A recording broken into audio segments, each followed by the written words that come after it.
ആലപ്പുഴ മണ്ഡലത്തിലെ തെരഞ്ഞെടുപ്പ് പ്രചാരണത്തിന്റെ വിശേഷങ്ങൾ കൂടി കണ്ടുവരാം. ഹരിപ്പാട് മണ്ഡലത്തിലാണ് AM ആരിഫ് പ്രചാരണത്തിനിറങ്ങിയത്. വലിയ ആവേശകരമായ വരവേൽപ്പായിരുന്നു ഹരിപ്പാട് മണ്ഡലത്തിൽ നിന്ന് AM ആരിഫിന് ലഭിക്കുന്ന വാർത്ത കൂടെ കാണാം.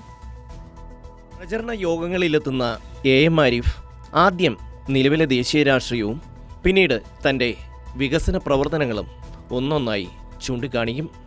അതിനുശേഷം ആരിഫ് ജനങ്ങളോട് പറയുന്നത് ഇതാണ്: ആവേശം. ഞാൻ ഈ നട്ടപ്പുറ വെയിലത്താണല്ലോ നിൽക്കുന്നത്. ഈ ഒരു മണിയെന്ന് പറഞ്ഞാൽ നല്ല സൂപ്പർ വെയിലാണ്. ഈ വെയിലത്തും കണ്ടല്ലോ നൂറുകണക്കിന് ആളുകൾ മണിക്കൂറുകളോളം കാത്തു നിൽക്കുകയാണ്. ഹരിപ്പാട് UDFൻ്റെ MLA ജയിച്ചിരിക്കുന്നു എന്നുള്ളത് കൊണ്ട് UDFൻ്റെ മണ്ഡലം എന്ന് വേണേൽ പറയാം. പക്ഷേ അവിടെ തന്നെ കഴിഞ്ഞ തവണ UDFൻ്റെ MLAക്ക് കിട്ടിയ ഭൂരിപക്ഷം കുറഞ്ഞത് 5000 അടുത്തായി. ഇത്തവണ LDF ലീഡ് ചെയ്യും ഈ മണ്ഡലം, ഒരു സംശയമില്ല കാര്യത്തിൽ. തന്നെ ജയിപ്പിച്ചാൽ ആലപ്പുഴ മണ്ഡലത്തിലെ ജനങ്ങൾക്ക് 2 MPമാരെയാണ് ലഭിക്കുന്നത് എന്ന് ആരിഫ് പറയുന്നു. കയ്യടിയോടെയാണ് ജനങ്ങൾ ഈ പ്രസംഗം ഏറ്റെടുക്കുന്നത്. ഹരിപ്പാട് മണ്ഡലത്തിലെ ഓരോ കേന്ദ്രങ്ങളിലും ആവേശകരമായ സ്വീകരണമാണ് AM ആരിഫിന് ലഭിക്കുന്നത്. കൈരളി ന്യൂസ്, ആലപ്പുഴ.